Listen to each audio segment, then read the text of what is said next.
Depok. Tuh keretanya datang.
Tumis bawang merah, bawang putih, dan cabai ini saya iris-iris aja karena males ngulek ya teman-teman.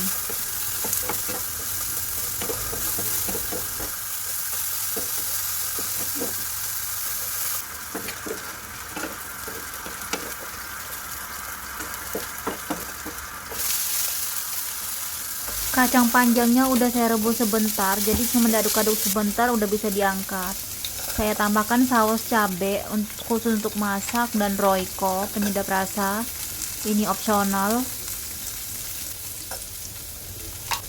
Tambahkan gula dan garam, aduk-aduk dan siap diangkat. Tambahkan air dikit biar nggak terlalu kering ya teman-teman. Untuk mencampurkan bumbunya biar tercampur rata, tambahkan air sedikit. Aduk-aduk dalam 3-4 menit, siap diangkat.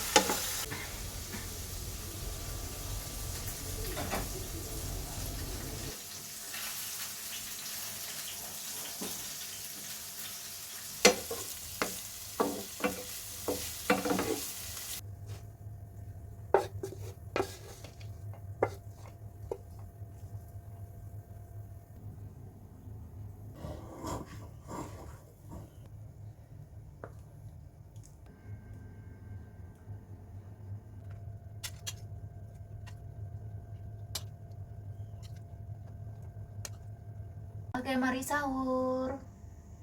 Ini tuh sahur kedua. Makan berdoa dulu. Bismillahirrahmanirrahim.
Alhamdulillahirrahmanirrahim.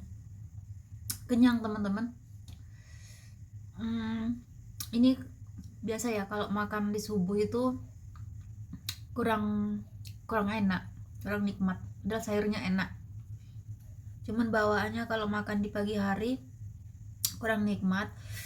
Malas sahur, malas bangun. Tapi kalau nggak bangun sahur kan nggak bagus.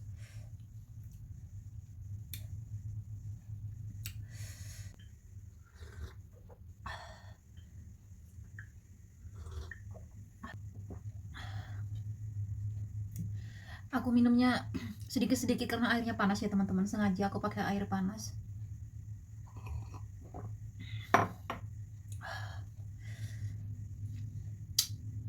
Nih masih jam 4 di sini. Imsaknya sekitar jam 5 lebih.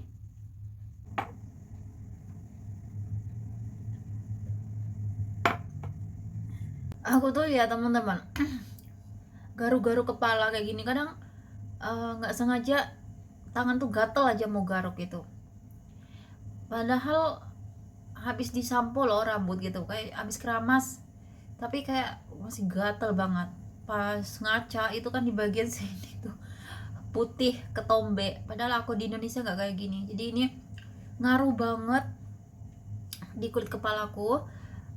Di luar negeri ya teman-teman, selalu aja kayak gini, sampo apa aja diganti nggak cocok. Itu karena pengaruh cuaca sih buat saya, cuaca dan airnya. Kering kulitnya, gonta-ganti sampo juga sama, masih ketombe aja.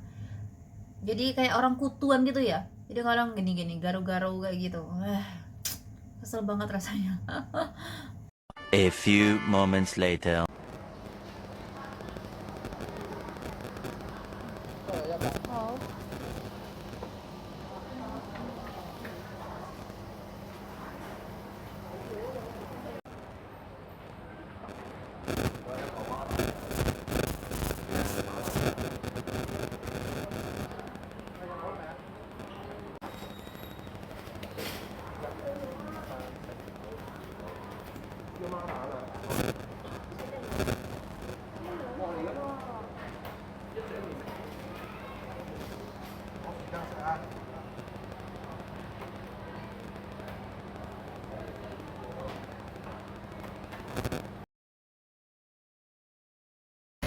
Đầu tiên, một chiếc xe往元朗嘅兩班列車會將於5分鐘後到達一號月台。Halo, assalamualaikum warahmatullahi wabarakatuh. Jumpa lagi di vlog aku Hemin Kitchen. Oke teman-teman, setelah nyonyaku makan siang ini, saya mau mengantar nyonyaku ke bank untuk mengurus bolak-balik persyaratan nyonya yang belum selesai. Jadi karena ke panti jompo itu urusannya tabungan nyonya di bank itu salah satu persyaratan yang pemerintah harus tahu, bahwa katanya kalau masuk panti jompo itu nggak boleh punya banyak tabungan, bahkan kalau nggak punya uang sama sekali malah bagus katanya gitu. Dan nyonyaku juga dari petugas yang mengurus persyaratan pendaftaran panti jompo ini disuruh nyonya berhenti untuk main saham, karena kalau nyonya masih main saham duitnya masuk ya teman-teman, masuk terus duitnya di situ. Jadi nyonyaku masuk panti jompo ini harusnya buku banknya itu harus kosong, kalau bisa ya nggak boleh ada duit, tapi nggak boleh banyak-banyak, ada maksimal gitu. Kalau di atas 30.000 dolar Hongkong itu nggak boleh kayak gitu ya teman-teman. Pokoknya boleh punya uang, cuman nggak boleh banyak-banyak. Jadi nyonya aku tuh di stop sebelum masuk panti jompo itu duitnya harus dihabiskan. Buku banknya itu ya pokoknya kosong, nggak boleh banyak-banyak punya uang. Ada maksimal, dan itu ketahuan, kalaupun melanggar pasti ketahuan, karena namanya Hong Kong canggih, tinggal minta KTP untuk mengecek semua data-data itu akan ketahuan semua di situ ya teman-teman.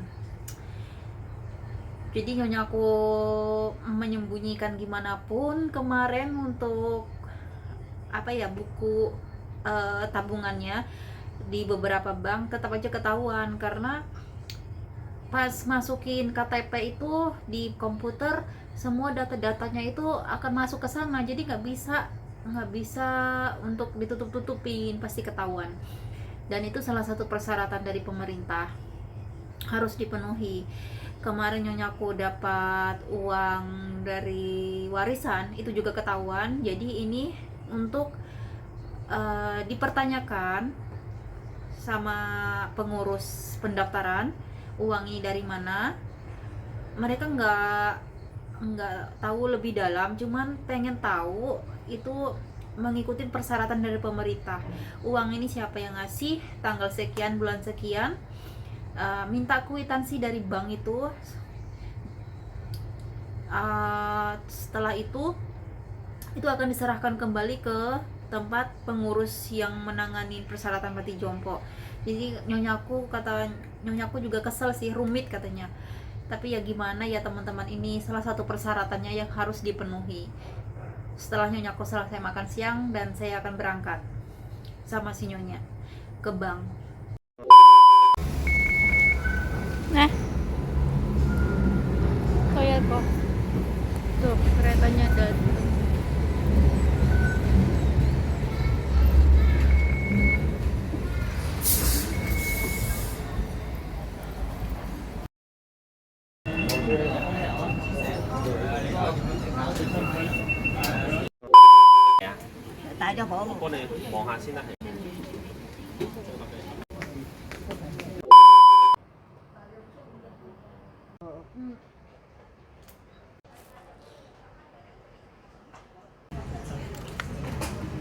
婆婆啊，30號嘅嘢，舊年嘅嘢嚟㗎啦，大半年㗎啦。係啊，嗰啲嘢唔喺我哋度㗎嘛。係啊，係啊。咁所以咪要幫你影翻嚟咯。係啦，因為要俾時間我哋㗎嘛，係咪？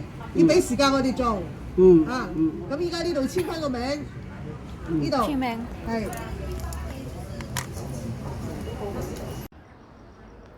Oke teman-teman, saya sama si nyonya udah selesai urusan di bank dan sekarang mau pulang, tapi mau menuju ke gedung Cungsam, gedung yang menanganin orang lanjut usia. Jadi nggak pulang ke rumah dulu. Jadi ini masih bolak-balik dan dibutuhkan dalam 2 minggu, paling lama 3 minggu. Nanti kembali lagi ke bank. Pokoknya masih bolak-balik kalau urusannya belum selesai ya teman-teman. Ini untuk memenuhi syarat untuk bisa masuk ke panti jompo. 根本咧冇人知係你知，你就做咗啲嘢出嚟。你估我真係死㗎，懵㗎，我好聰明㗎。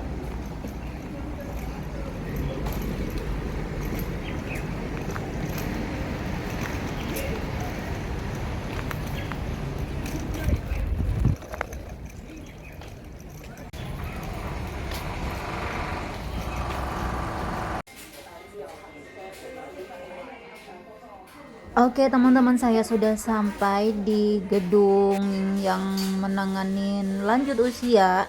Nyonyaku lagi di dalam ruangan dan saya nunggu di sini, nunggu di luar. Sebenarnya di sini tuh nggak boleh shot ya teman-teman, petugasnya nggak bolehin, jadi nggak ada izin membuat shot di sini. Jadi saya nggak bisa nge-shot leluasa.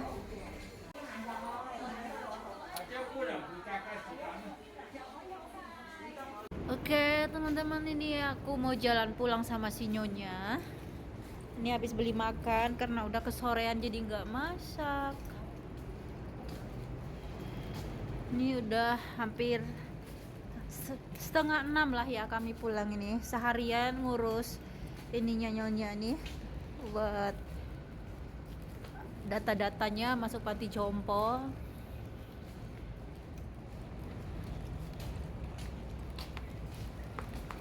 Oke. Karena di rumah juga aku harusnya hari ini belanja ke pasar, nggak belanja ke pasar, nggak ada waktu, beli makan di luar.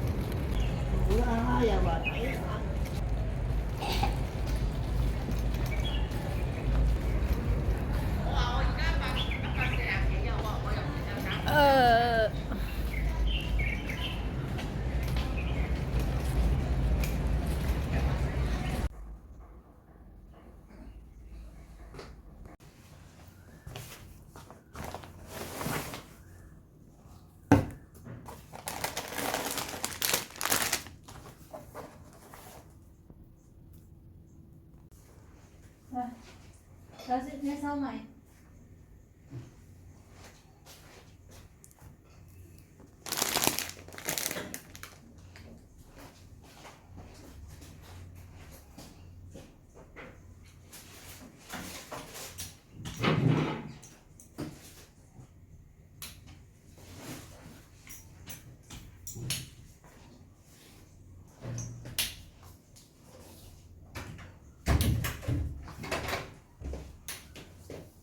Oke teman-teman, saya ucapkan terima kasih banyak yang sudah mengikuti vlog channel Heaven Kitchen.